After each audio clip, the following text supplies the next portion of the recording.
Crisis económicas en Costa Rica durante el siglo XX y XXI. Explotación.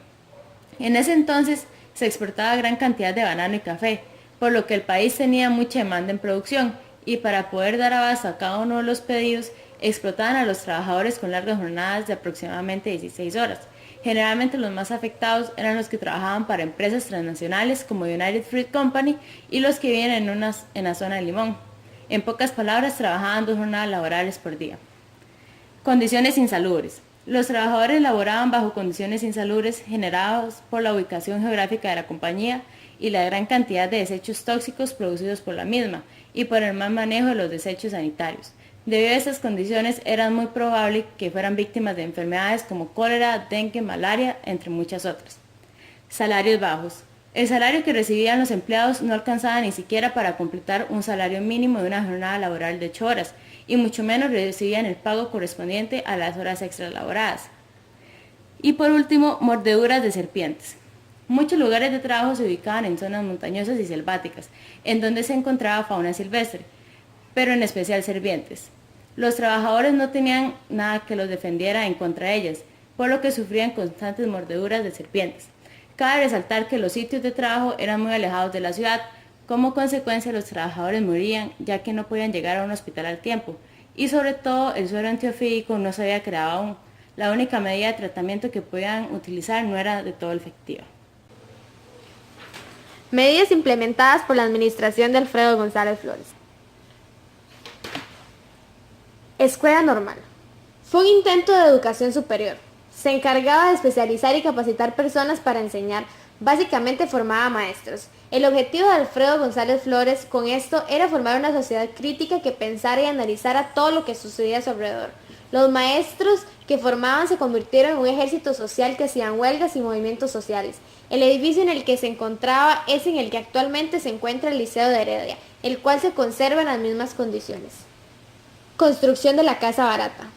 Durante parte del periodo liberal, el país entraba en crisis. Con ende, los bancos también y las personas no tenían cómo pagar los créditos, los cuales tenían como respaldo las casas hipotecadas y como consecuencia perdían sus casas. Cuando llegó al poder, Alfredo creó el programa de construcción de casas baratas, con el objetivo de facilitar créditos en la clase trabajadora a bajo interés, los cuales eran dados por el Banco Internacional. Tribunal para la Resolución de Conflictos Obrero-Patronal. Los patrones se abusaban de la falta de conocimiento de los trabajadores, por lo que los explotaban con extensas jornadas laborales, pésimas condiciones, salarios debajo de lo mínimo, entre muchas otras condiciones. Al ver esto, Alfredo lo determinó como una injusticia. Por ende, creó dicho tribunal, en el cual iban a ir a un juicio todos los casos relacionados con los conflictos generados entre el patrón y el trabajador. Con esta medida, los más beneficiados fueron los bananeros. Los impuestos. Alfredo González Flores es considerado el padre de los impuestos. Gracias a él se crearon los impuestos directos, es decir, el impuesto territorial, de renta, aduanero, a la obra pública y a gravar la FANAL.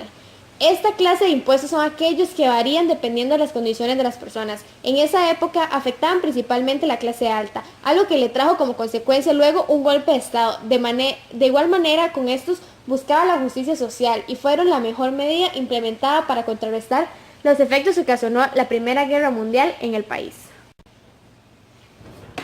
Crisis económica de 1929 y recesión económica del 2008. Semejanzas. En ambas la clase trabajadora fue la más afectada.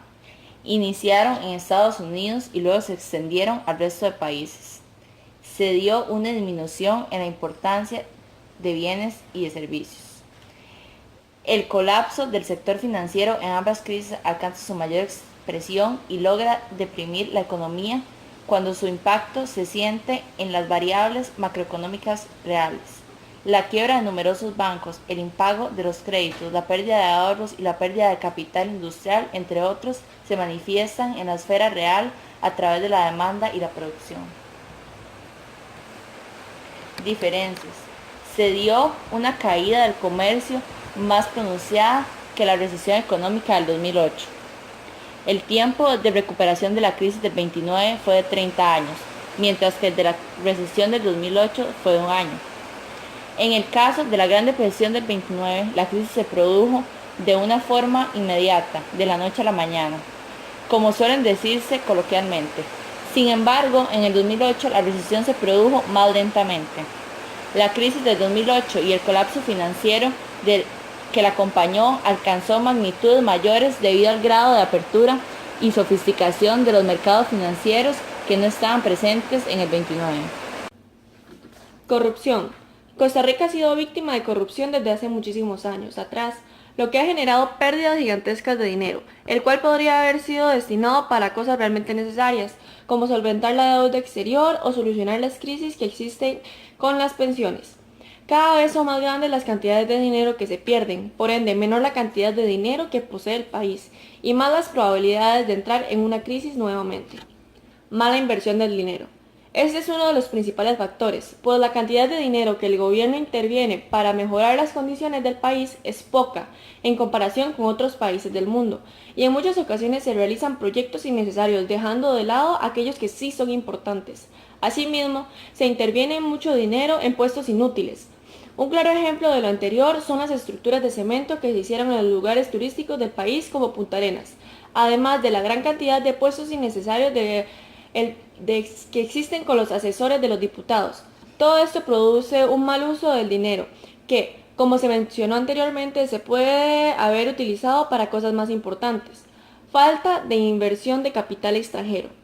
El producir en el país es realmente costoso, principalmente por el alto costo de producción y los impuestos y muchas veces el ingreso que se genera luego de vender los productos. Apenas alcanza para pagar la inversión. Es por esto que muchas empresas prefieren producir entre otros países que Costa Rica. Evasión fiscal. Costa Rica es considerado un paraíso fiscal debido a que evitar impuestos es sumamente sencillo. Esta es una de las estrategias generalmente utilizadas por personas con muchísimo dinero porque los impuestos que se deberían pagar son altos. La evasión es más común en impuestos de renta, bienes e inmuebles y el marchamo. El dinero que se recolecta de estos está destinado para sustentar el país y realizar obras públicas. Por ende, el momento en el que estos no se pagan, no se puede cumplir con ello y se genera un déficit momentáneo. En muchas ocasiones, en lugar de implementar medidas para garantizar el pago de estos, la solución que se busca es aumentarlos e imponer más.